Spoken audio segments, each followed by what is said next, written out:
what brought you my way? What made you decide to do this program? Um, a breakup with my boyfriend, a really bad breakup with my boyfriend, where he just suddenly stopped talking to me out of nowhere. And I was just really sad, really depressed. I'm looking for answers, looking for help.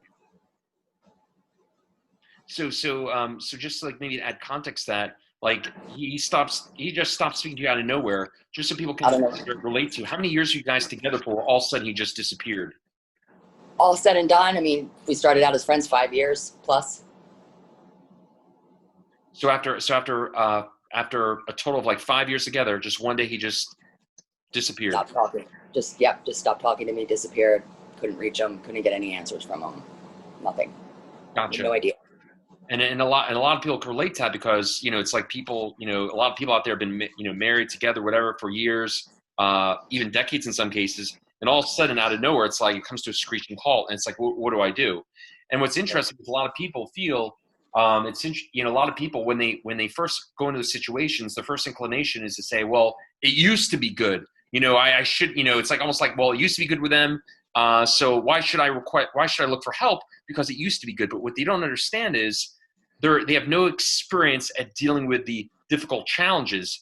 In that case, they're really at ground zero. So here you are, all of a sudden out of nowhere, your relationship came to a screeching halt. You're at ground zero.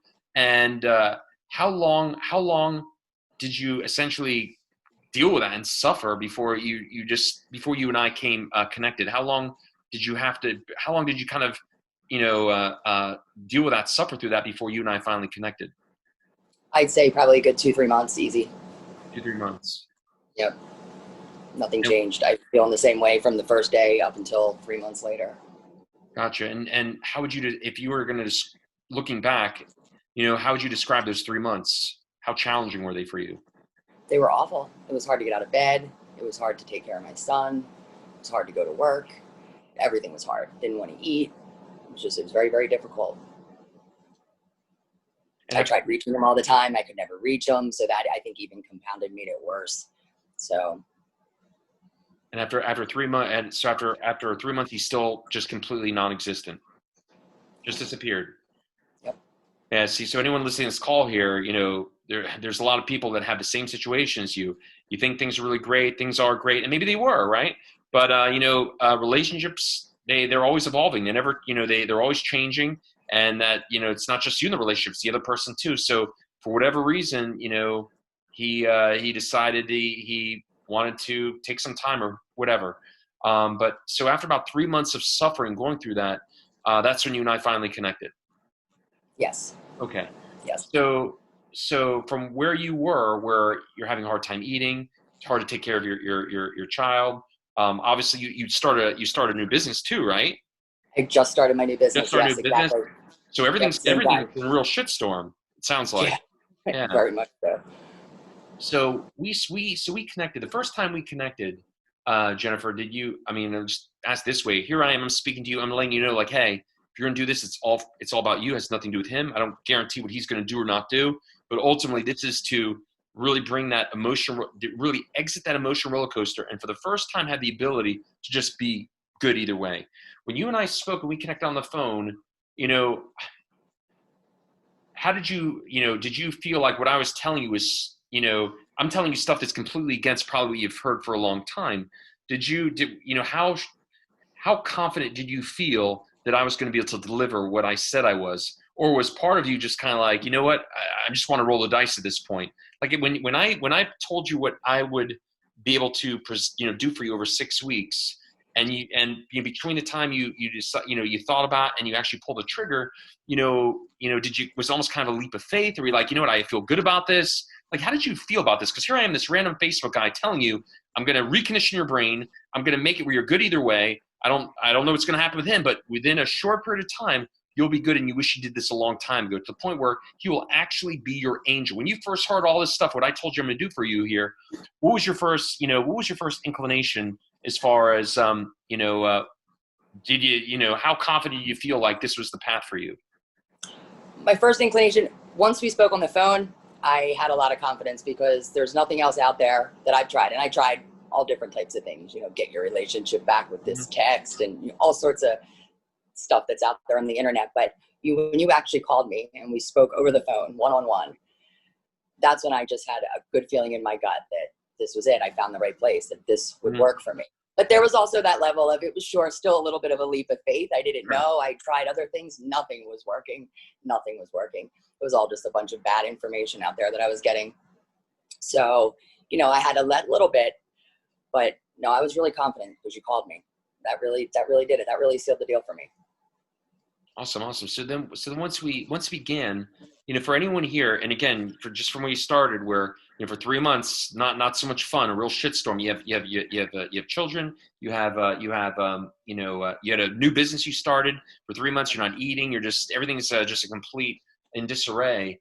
I always tell people this is not a magic trick. This is a serious program. You're going to work hard. This is a different type of workout. So with that said, how long would you say it took you in a 6-week program before you recognize something is clearly starting to change? Well, right away, pretty much, I noticed something was very small, little subtle things, but I noticed right away. I was laughing for no reason sometimes, and I hadn't laughed in months. Genuinely had not laughed in months. And so I noticed right away little things starting to change. So, which made me very optimistic to keep going.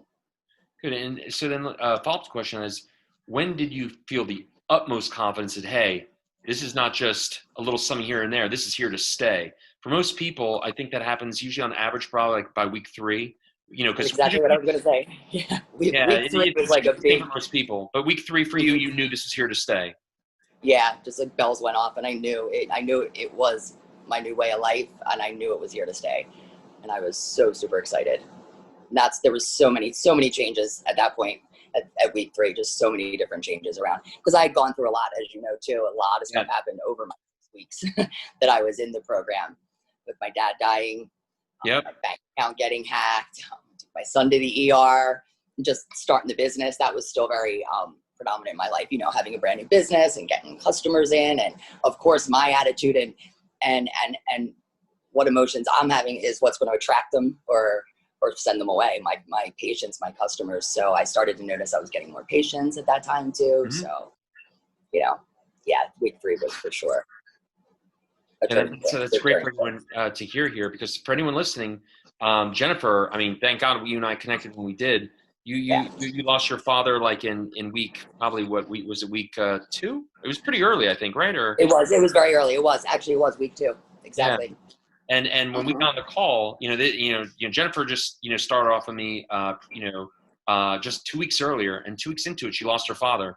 And I say this with the utmost respect. I'm like, Jennifer, I am so glad you and I are connecting when we are, because you're even though you didn't come to me for that purpose specifically on how to assimilate what was happening and be okay with it.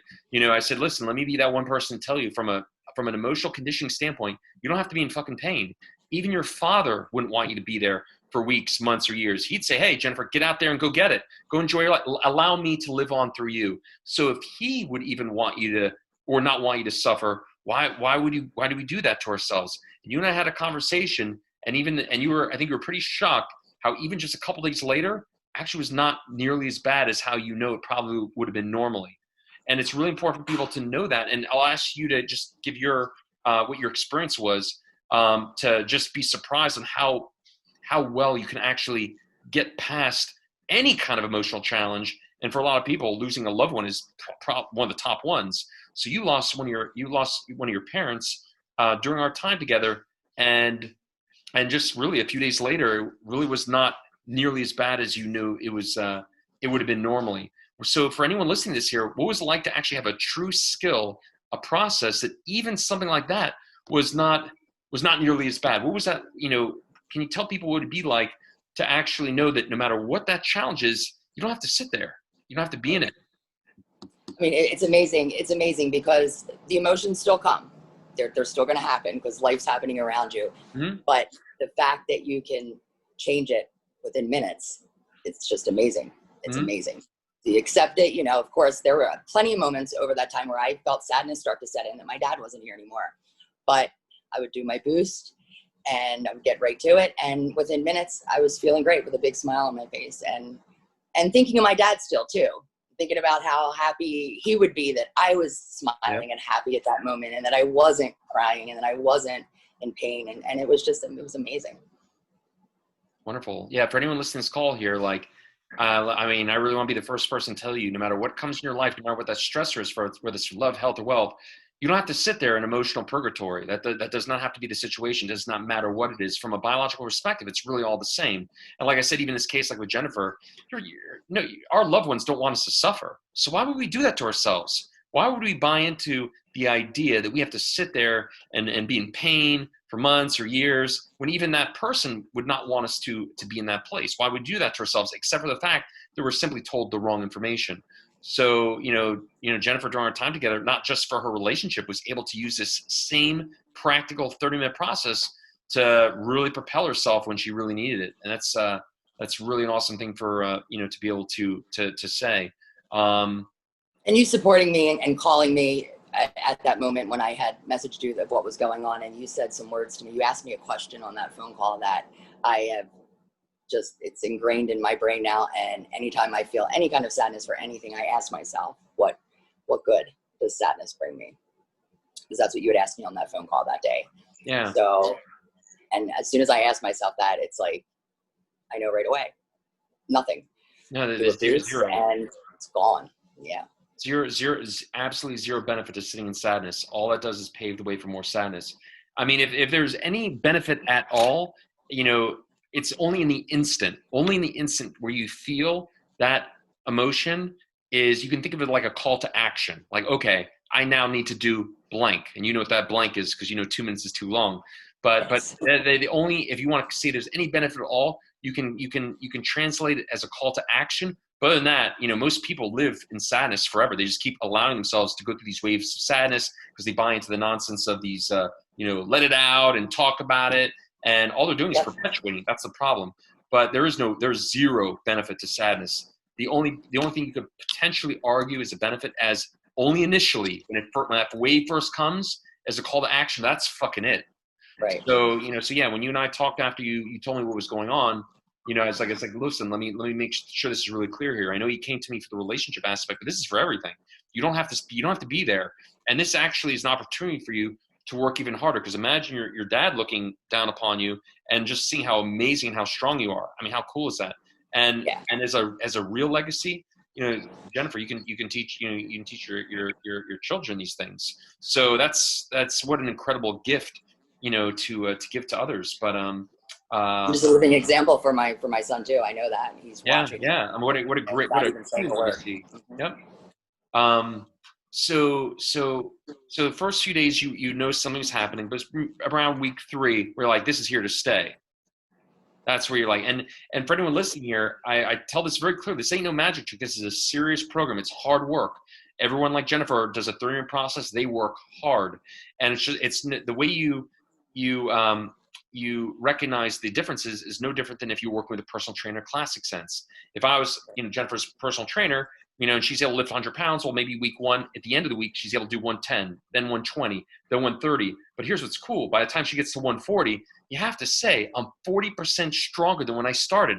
This is clearly something is happening. But that's what we do for her brain, her conditioning.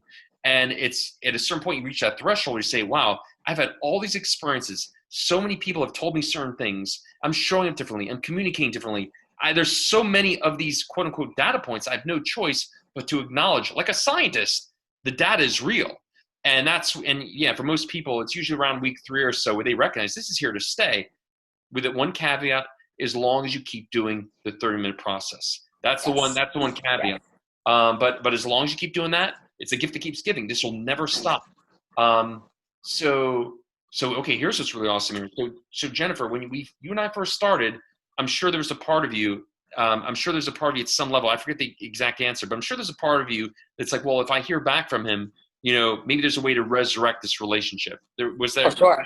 Okay, yeah, I forgot that one, because I always emphasize to people, I don't get into that because I'm like, this is about you. I don't even want to have that conversation. I tell people, hey, if you want to have a real shot to make that work out, this will do it, because it'll set the stage so you show up differently. But I don't go too far into that one, because I always make sure it's clear to people. If you want to work with me, you want to do this, it's only for you and you alone. I will set the stage if you want that opportunity for that to happen.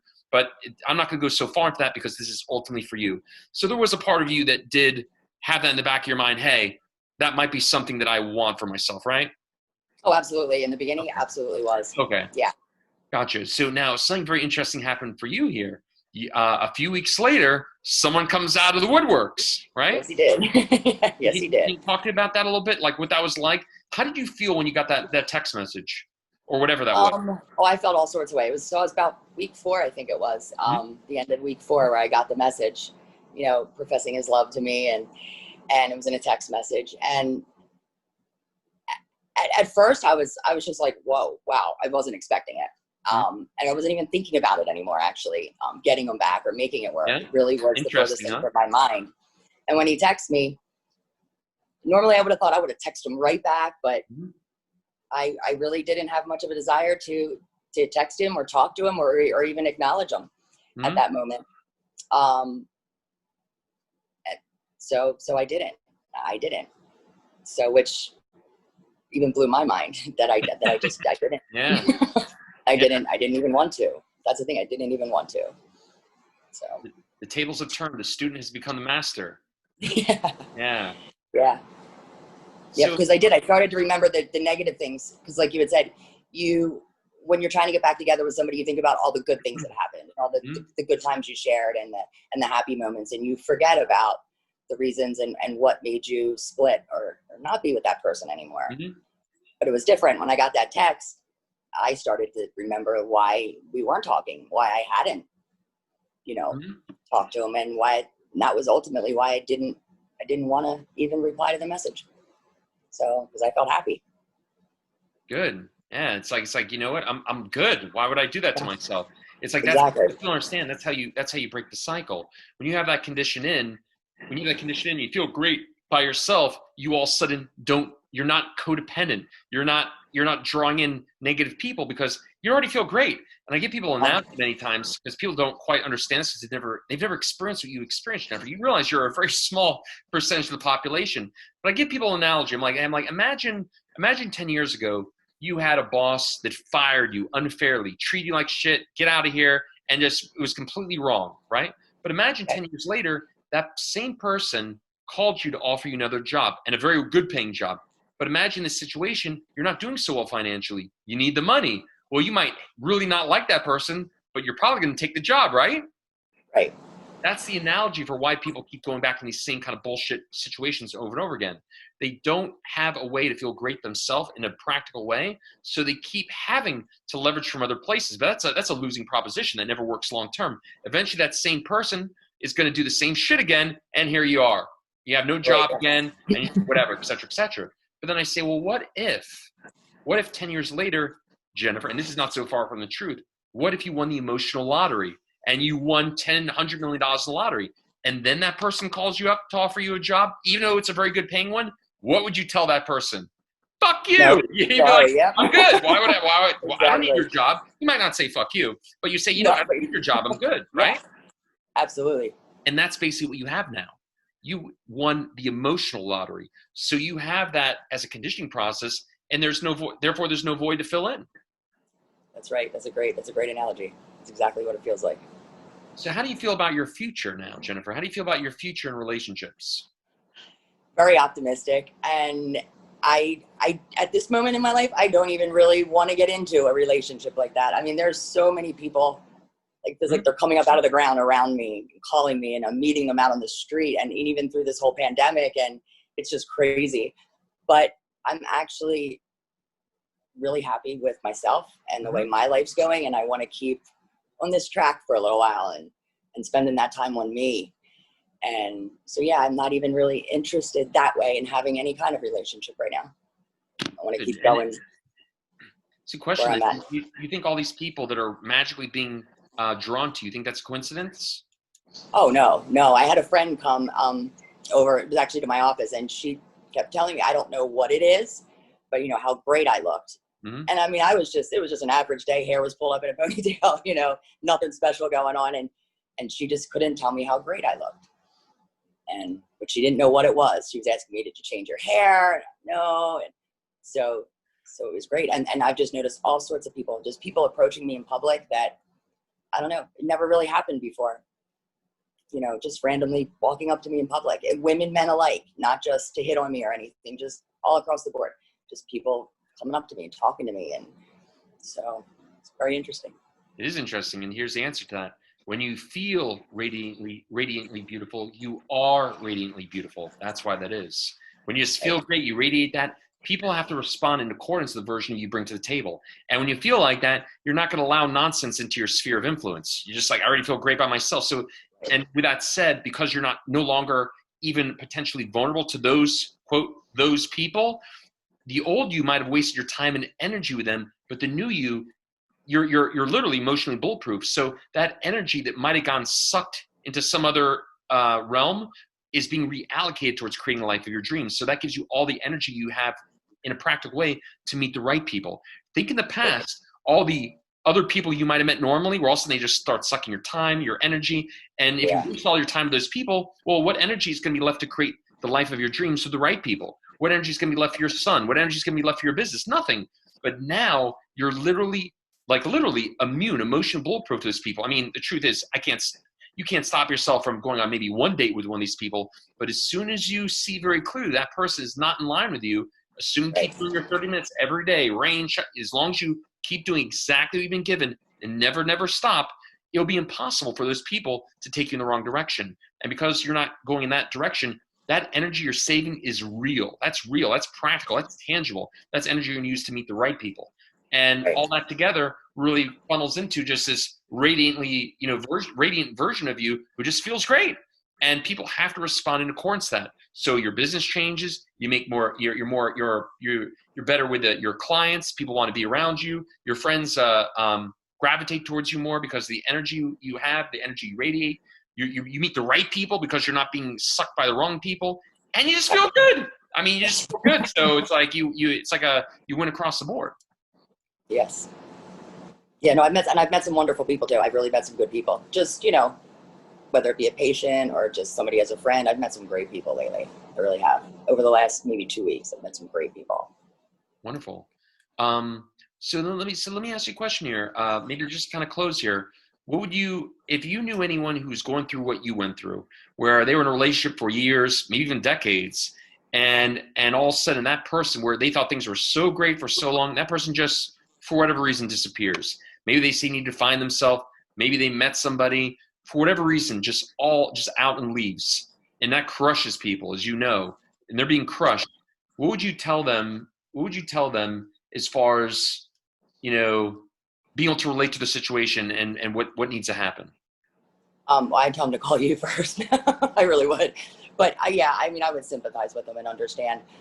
But honestly, I would try to have them call you and line up with you for it, because, I don't think there's anything I could personally do. I could give them some advice, of course, and just talk about my experience with you and the whole program and let them know. All right. Wonderful. Is there anything you'd like to add that I haven't asked? Is there anything else you think it might be missing? Any little voids?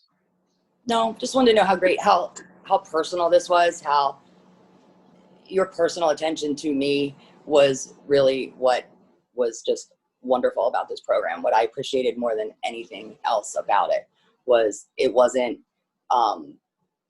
emails that you were sending me telling me this or telling me that. They were real phone calls. I knew I could call you at any moment. If there was anything I needed. And that was wonderful. I thought that was great. The personal experience, it was just great. And I'm so appreciative of it. My pleasure. And I'm appreciative of you. You did great. You continue to do awesome. I mean, all across the board. And, even one of our last conversations, one of the more recent conversations a few ones ago, where after he reached out to you, I encouraged you to actually, to connect with him, treat him like a human being. Hey, I'm not telling you go in those other directions anymore. And I'm glad, because I tell people, you might think you want that person back, but by the time you're done, you're not going to feel the same way anymore. You'll be at a different level, and they might not be so as attractive or as enticing as used to be. But even though you felt that way, I still said, hey, you know what? You can't not be grateful to the guy. I mean, he got you do something that's been a long time coming. So have that conversation. Treat him like a human being. You know, like it doesn't it doesn't have to end in any kind of weird way. You can kind of, Right. give it your own version of closure, or whatever. But it was awesome to have that. And I do have people that do the program that do get your opportunity, and they still want to explore that. I got a guy in the graduate program right now. I'm not graduate program, but I speak to people who graduated. I don't have a graduate program, but I speak to somebody who graduated, and he got back together with his ex, and he's doing awesome. And he's actually like on that verge of getting engaged. Like they're probably going to get the next step. But the only thing that concerned me is I spoke to him. I said, "Hey, are you still doing your practice every day for 30 minutes?" And he smiled at me, but not a good smile. Smile like, "Well, I'm slacking, blah blah." I'm like, "Dude, don't fucking do that." I told you this is not self-sustaining. Don't think what happened in the past can't happen again. This is actually even more of a reason to be even more disciplined, because relationship challenges are always going to happen.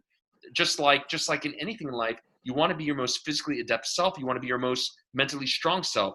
This is not an autopilot thing. And on that note, a great thing for you, Jennifer, just to reemphasize, that's why in the contract for life, I always make sure everyone commits.